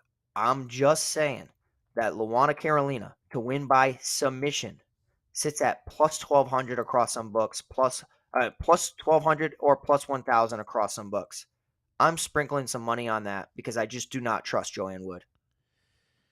Yeah, I mean, I think for the longest time, one of the things you always love about JoJo was her volume. And that's where over at Prize Picks, I'd probably be looking more at her on a Prize Picks play. It's gone up a little bit. It was a little lower earlier this week. It's now 70.5. So people have really been pushing that over there. But I mean, she's a volume striker, and but it's always one of those things I kind of wonder is she 1 foot in, 1 foot out type situation? Yeah. And is this kind of one of those situations of maybe hoping that you can go, you can end your career on a win? And if you're, I just feel like as a fighter, if you're chasing that, them May gods are just not too friendly to you. No, not at all. And a lot of people don't get to go out and leave the sport the way they want. We see it all the time. When you can, you have to applaud those people. You have to applaud Khabib Nurmagomedov, George St. Pierre, leaving out on top, seeing these old legends get kind of put through the ringer and then chasing paychecks and bare knuckle fighting. And it's like, man, like there was a time when you were atop of that mountain, and the more you get in there, the more you're tarnishing your legacy. But not only that, just health wise too, right? Like we don't want to see these guys, these legends, men and women alike, just deteriorating in front of our eyes. It's sad, man. So leave when you can. I get why. I don't think that Luana Carolina is some dangerous fighter by any means, but like I just don't trust Joanne Wood as a favorite like anymore. Yeah, I mean yeah. I mean, You know what I mean? And the price tag to me is a little concerning too. At 86. Yeah, if she well, okay, so what does she need to do? Let's kind of dive. It's 8,600. She scored 107 in a 3-round fight against Jessica I. Outside of that, like the best performance she had was back in 2016 when she threw 208 significant strikes and landed 3 of 6 takedowns and body kicked Valerie Letourneau. You know what I mean? Like, bro, 2016. It's 2023, so like what I would say concerns me about this slate is because we've got so many grapplers who could just get 115, 120. Yeah. And this is, and I mean, look, we got 15 fights.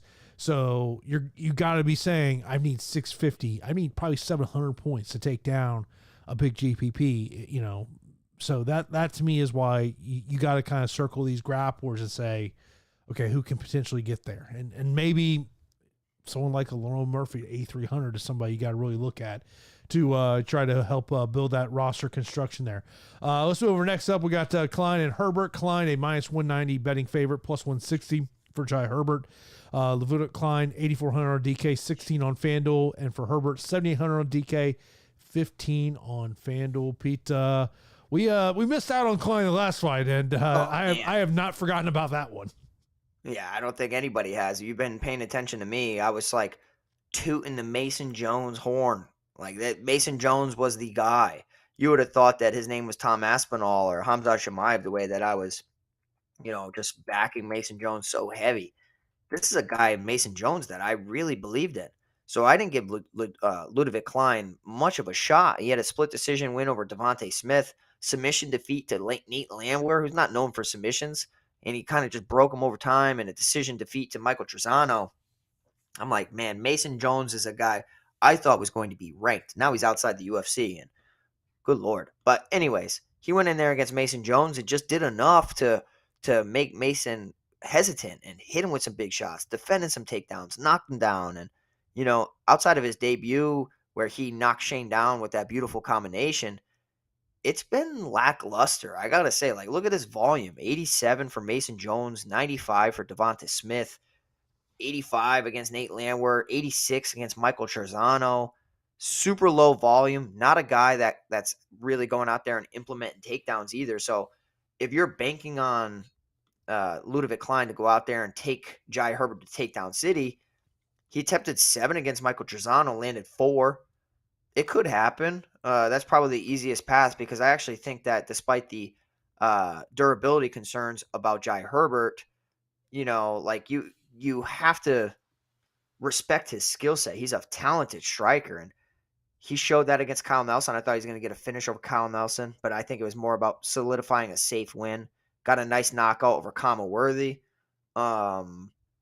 This is another underdog, man. I'm picking Jai Herbert here. Whether he gets a finish, I don't know. I actually think it's going to be a lackluster, technical striking, technical kickboxing type of match, and he's going to win the decision. But if you do not trust Jai Herbert, I don't blame you at all. And I'm going to be picking Jai Herbert at 7,800. I don't know. Ludovic Klein could be that guy, that sneaky takedown artist that you can circle. But yeah, I'm going to go Jai Herbert here at 7,800. Yeah, you know why I'm laughing. Bro, you see me sing? I disappeared. I was looking over the live stream and I'm like, hold on. Did Pete just drop like an inch? Yeah, I gotta act like I hit the elevator button or something, but good Lord. Yeah, we still got the same chair. So, Yeah. So priorities, man, priorities. The chair is at the bottom of the priority list. Yeah, no, yes, you have some much bigger priorities, with what's going on in your life. Yes, I trust me, I understand. Yeah, and Jason, actually, um, it's going to be a hectic next week because we'll have to figure it out. But Monday starts the induction process. So Bree's getting induced on Tuesday. So I could be a dad on Tuesday. I could be a dad on Monday. So we'll have to figure it all out. It's really approached quickly, man. And the April 2nd due date, she's coming a little early. She's a little small, so a little peanut. And yeah, I'm gonna be a dad in like what, 4 days, 5 days? It's crazy. Yeah, time flies. It feels like it was Yeah, that long ago. I get a FaceTime from Pete and lets me know what's going on, and that feels like it was like 2 months ago, but it was it's much longer crazy, than right? that. Yeah, it's crazy. And if you've been, checking out our channel and just following along, you guys know you'll be like, man, I remember when he said he was having a baby, and now in a week I'll be a dad. So yeah, I can't wait. Appreciate your support as always, guys. You guys are great. Being a part of this community. If you're a part of our Discord, that's awesome. Totally enjoy the conversations and all that stuff, and subscribing to our YouTube channel. Yeah, if you just send a congratulations or you tune into our show, we really do appreciate you guys. Of course, we got one more fight here to break down before we get into those fight picks and listener questions. We got Juliana Miller taking on Veronica Hardy. Veronica got married. She was Veronica Macedo, so she's married to Dan Hardy. She is a plus 350 betting underdog. Miller minus 440. Miller 9,400 on DK, 21 on FanDuel. Veronica 6,800 on DK, $10 on FanDuel. Look, I think that this is a clear A side, B side here, and I truly do expect that if Miller gets the win, the days of Veronica Hardy in the UFC will come to an end. Yeah, I have to tell you, I don't think they're doing Veronica Hardy any favors here. Now, this is low level women's MMA, but this is an athlete in Juliana Miller who won the Ultimate Fighter. So she put up a very, very strong performance against Brogan Walker, who I do think is a more physical opponent than what Veronica Hardy is. This is, an interesting matchup for sure. Veronica Hardy has solid striking. She has some excellent taekwondo, and usually she can put together some tricky submission attempts. If it hits the mat, she can reverse and just scramble a little bit. But I actually think that can work against her a little bit because, as far as DFS, because I think that can boost the totals of Juliana Miller, or Miller's going to have to really capitalize on a position, throw up a hard submission, a triangle, or get in top position, start raining down ground and pound. And we saw what she did, man. The Killer Miller is super, super brutal. 9,400 price tag, completely warranted. I am not crossing off Veronica Hardy, but super low exposure just because of, what my expectations for this fight. I think that Juliana Miller should go out there and get it done. If Hardy wins, it could be just a decision. I mean, look at Ariane Lipski last week. Decision. You know what I mean? Like, she went out there and working with Amanda Nunes paid off. I threw that little nugget out there, and, I made sure to get to her at least a little bit just in case she was able to pull off a decision. And Hardy can do the same, but I don't think that the UFC is really helping her out by any means, putting her here against Juliana Miller. My only concern with Miller is the stand-up game aspect. It's very developing. I mean, obviously she's a ground, that's what she does, but that to me would be the concern is if this fight does stay on the feet, that's where, if you were going to make a case for Veronica Hardy, that to me is a case to make. Yeah, agree. And it's like, Juliana Miller strikes like she's swimming. She just like flails at times. And whenever you flail against somebody who's clean, that Hardy's working with, Veronica right now, like on a lot of staying tight, capitalizing on those opportunities, throwing hard punches. And I'm sure she's going, it's weird though, because she's coming off a significant layoff. Could there be room for development? Sure. We don't know. That's that X factor. But, fight film doesn't really lie to me. And I'm going to just lean with Juliana Miller. But I understand why you can't cross off Veronica Hardy.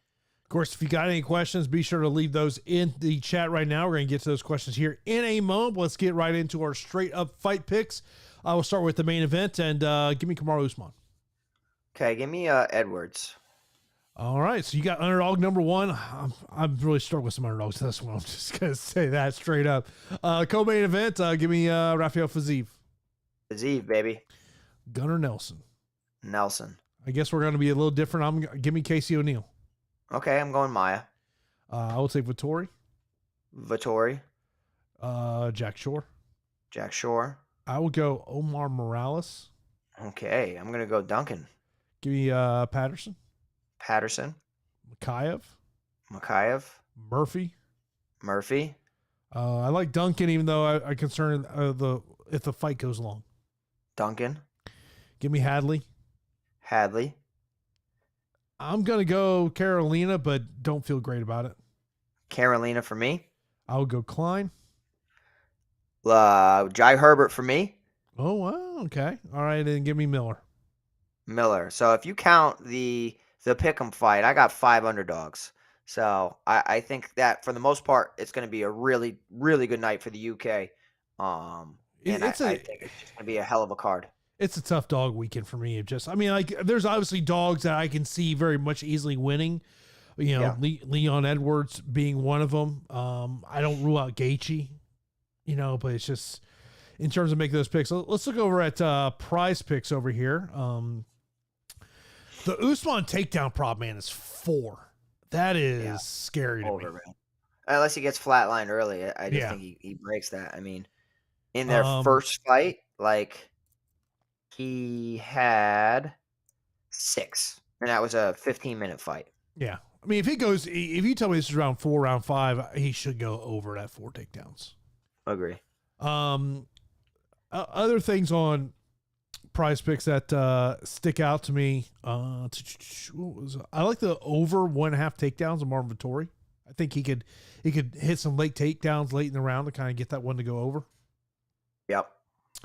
The other one that stuck out to me was I like the under 14 3/4 fight time on Lerone Murphy. I love that. That's a hell of a play right there. That's a great one. Looking over at Underdog Fantasy, kind of a lot of the same numbers kind of exist, kind of same thing. The Mokaev takedown prop on Underdog Fantasy is 4.5. I might take that less, but I don't know. This is like betting against like a Colby Covington type of style. Yeah. You know what I mean? Like, this is what he does. He only got 6 against Gordon, but I don't know, man. Looking over at Super Draft, look, in terms of champions, Usman 1.75 is definitely interesting, just because of how he would potentially win that matchup. Yep. Other champions that would stick out to me that maybe get a little bit of a better multiplier, maybe Lerone Murphy at 1.8 is one that sticks out to you a little bit.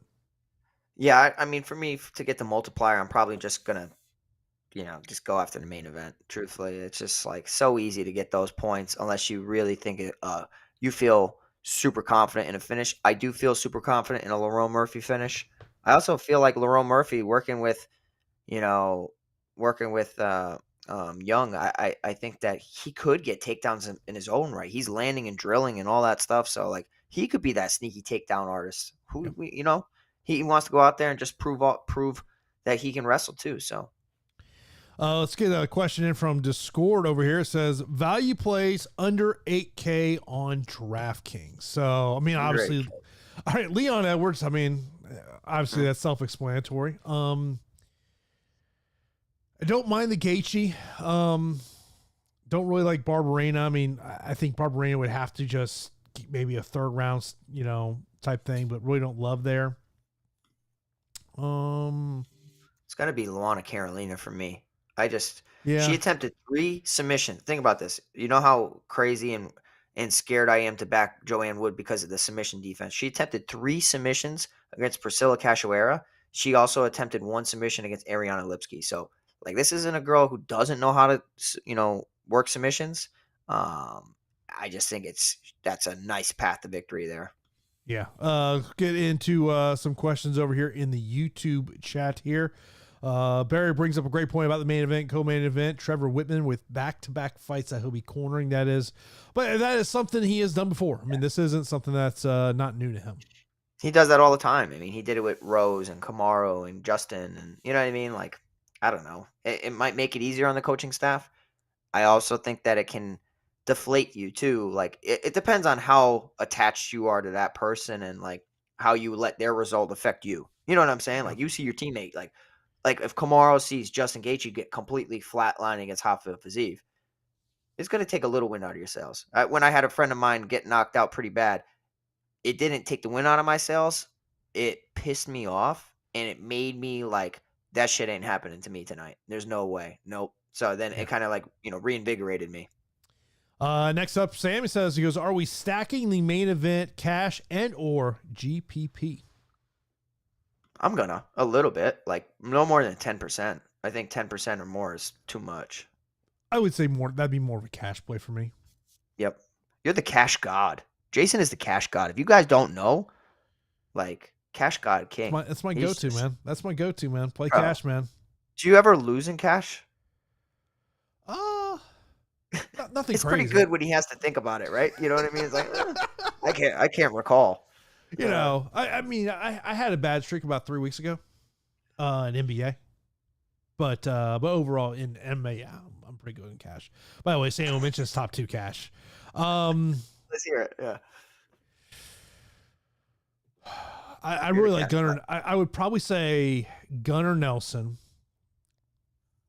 I mean, I like Jack Shore, but like at that point, I'm giving you a 9,200 and 9,500 fighter. Yeah. I mean, now for cash, like, there's no way you're avoiding the main event. Oh no. So it's got to be Kamaru Usman's one, right? Yeah, I mean, Usman will be there. I mean, I can see myself in various cash instructions stacking the main event.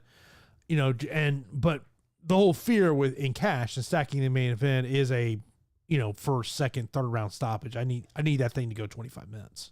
Yeah. Yep. Agreed. Top 2 GPPs and top 2 underdogs. All right, I'll go to the top 2 underdogs for me. I'm gonna say Chris Duncan at 8,000. It's not. I mean, he falls in that category because he is at the 8,000 mark. The second one for me is going to be.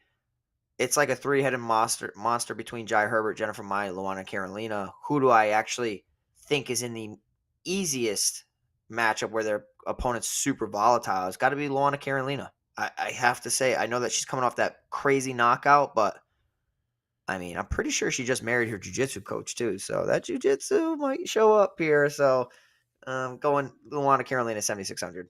In terms of top two GPPs, this is where you just got to be looking at grapplers. And I think that throughout this card, you can look at various people that could take that grappling edge. But to me, talk about 15 fights. It's just like, man, like, how many 9,000 options make in the optimal? I think that's the kind of the question mark. It's a great question. It is a great question. Is it just one? I think it's just one, man. 2 max, but it's so tough, right? Like, if Leon Edwards wins the main event, then I think it's a much easier path to 2 being in the optimal. Oh, all day. But if Kamaru Usman wins, it's probably just 1. Yeah, all day. Yeah.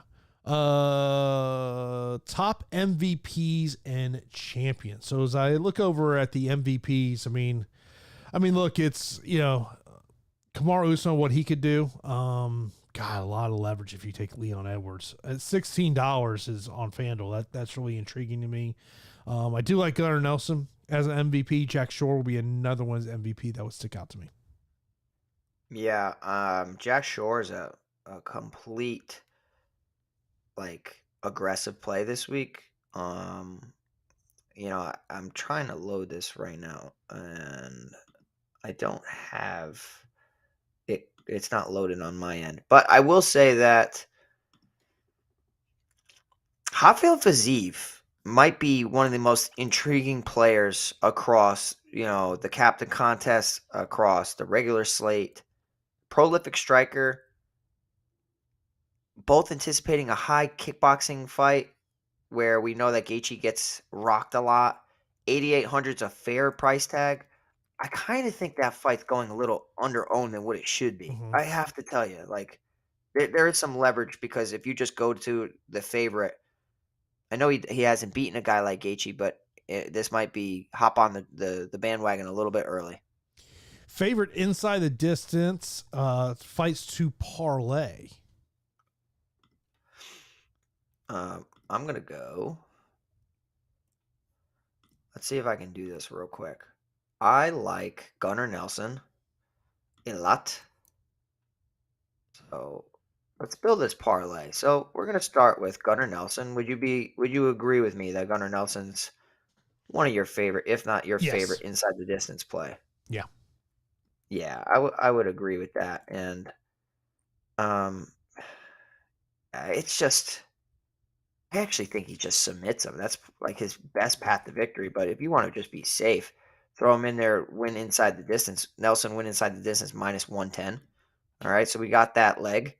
I think that Jack Shore is another nice bet to win inside the distance. So we have Shore to win inside the distance and Gunnar Nelson. That combined is plus 264. That's pretty good so far. If you want to get tricky and you want to add a third, it comes down to who you believe in. Do you think Jake Hadley is going to finish Malcolm Gordon, who's been chinny? Do you think that I kind of just like that two-legger? I mean, plus 264, huge favorites. Just do that. I like that a bit. Yeah. Let's move over to our next question here. Top place to find in the optimal. I mean, look, it's main event is the top one right there. 8,000, 8,200 fight. Yeah, that's a good one too. Leverage play by salaries and ownership range. I'm looking at these 9,000 options that aren't getting as highly expected. Like I look at someone like a Jake Hadley as someone in that 9,000 options to look at in terms of an ownership play. They 8,200, 8,000 I think is another fight that's an ownership play. Yeah, the 9,000 ownership plays. Jake Hadley, I'm in agreement with you. Jack Shore's the second one I want to get to. Nelson's right there as well, but like I think it's Shore and Hadley. I just want to go a little bit more aggressive than the field. His Sam's over under number is 8.5. Give me more. Oh, I was almost thinking under.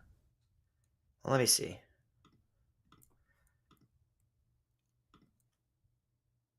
Yeah.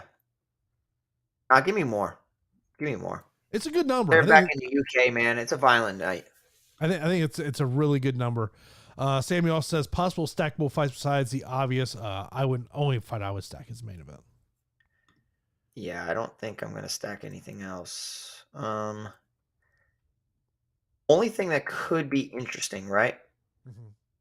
Muhammad Mokaev could land 20-something takedowns, but Jafel Filho is so damn cheap, and it's flyweight, and we know that he's good from a jiu-jitsu aspect. That's the only other one that I would consider, but I just think it's a losing strategy outside of a main event. Sam asking your thoughts on Filho for a GPP on DraftKings. Yeah, flyer, complete dart throw. You need a submission finish. You need to hope that injury rumor is real. Like Francis Ngannou had a torn ACL, torn something, went in there against Cyril Gane, and how many people bit into that narrative? So it's like, forget about it. Unless you know firsthand and like you've seen them and you know the severity of it, I just say just back the better fighter. Next up, Hockey Freak Sean says best mid-price fighter to smash in.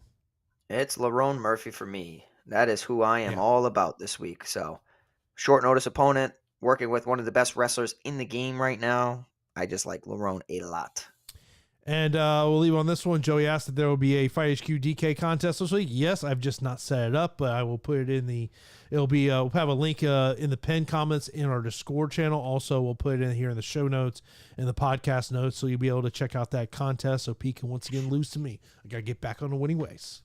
Yeah, can't wait. Cannot wait. I want to see the familiar names in there, and I want to take down my first Fight HQ DraftKings contest this week. So that's what I'm going for. I feel like I have a good idea what your lineup's going to ultimately look like. You ain't know. You don't know. Let me hear it.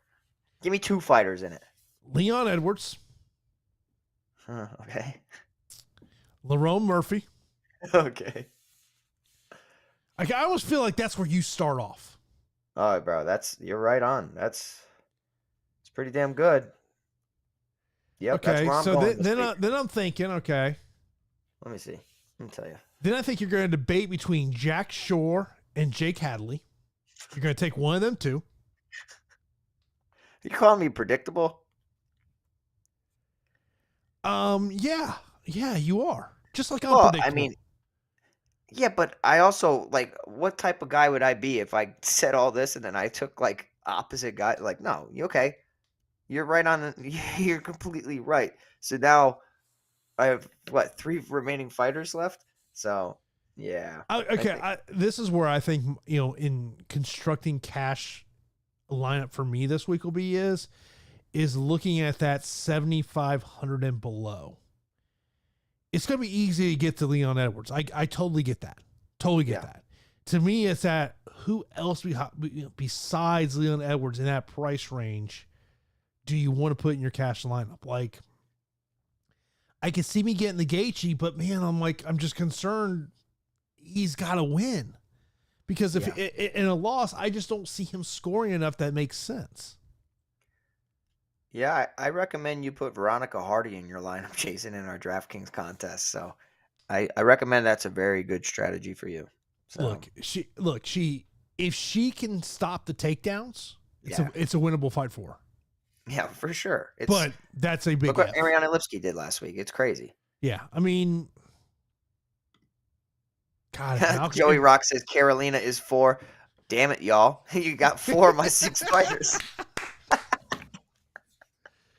Yeah, but I might as well not play. But look, if you have, Leon, if you're developing a lineup and you say I'm starting with Leon Edwards, it's going to make roster construction much easier. For sure. Yeah.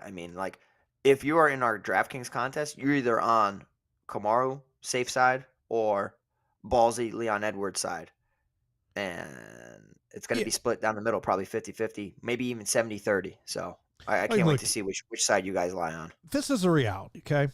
The likelihood is 3 of my 6 will be Gunnar Nelson, Kamaru Usman, Lerone Murphy. Then that leaves me 7,800 left. So I got to start taking some chances. Yeah, you're going to go Justin Gaethje. I already know it. Or you're going to go that. I don't know. See, you're such a wild card. See, but I don't know what to do with you. But that's the thing. Underneath 7,500, I'm going, okay, who do you feel confident to win? I know you have questions about Todorovic, his opponent, Duncan's takedown defense, but you still like Duncan. I feel like Duncan might knock him out in the first round, though. Yeah, you'll probably go with Gaethje. Even if I put Gaethje in, my final 2, average remaining per player is 8,100. That's what I'm saying. That's why taking Leon Edwards makes roster construction so much easier. 1,000%. And according to ownership, how is he not more? Yeah. Well, we know where people are pivoting to, and I don't believe in that guy. Yeah, the thing that, if you're going to be a Leon Edwards backer, and whether we're talking about GPP or cash, it's this, man, if Usman is the Kamaru Usman that we know, and he just goes out there and just, chain wrestles and rack up points, he could easily rack up 130 points. Oh, all day long. He scored 100 in a loss. It's exactly. insane. Yeah. But that is, yeah. But we'll see how it all goes down. Of course, we appreciate everyone tuning in here for our preview show for UFC 286. Of course, it all goes down on Saturday. And of course, you got any questions for us, you can leave those in the comments. You hit up our Discord channel, and we will put that DraftKings contest here in the show notes as well. Pete, anything else you want to mention before we get out of here? No, just before you guys head out, hit that like button for us, subscribe to the channel so you don't miss our content. And next week, we'll have to figure it out. But I hope that we can, talk in the Discord about the fights. Can't wait to see what unfolds this weekend. And thanks again for the support, guys. Appreciate it. And that is going to wrap it up for us. As Pete said, we appreciate you tuning in for this episode of Fight HQ. And of course, so you got any questions, be sure to hit us up in the comments section or over in our Discord channel.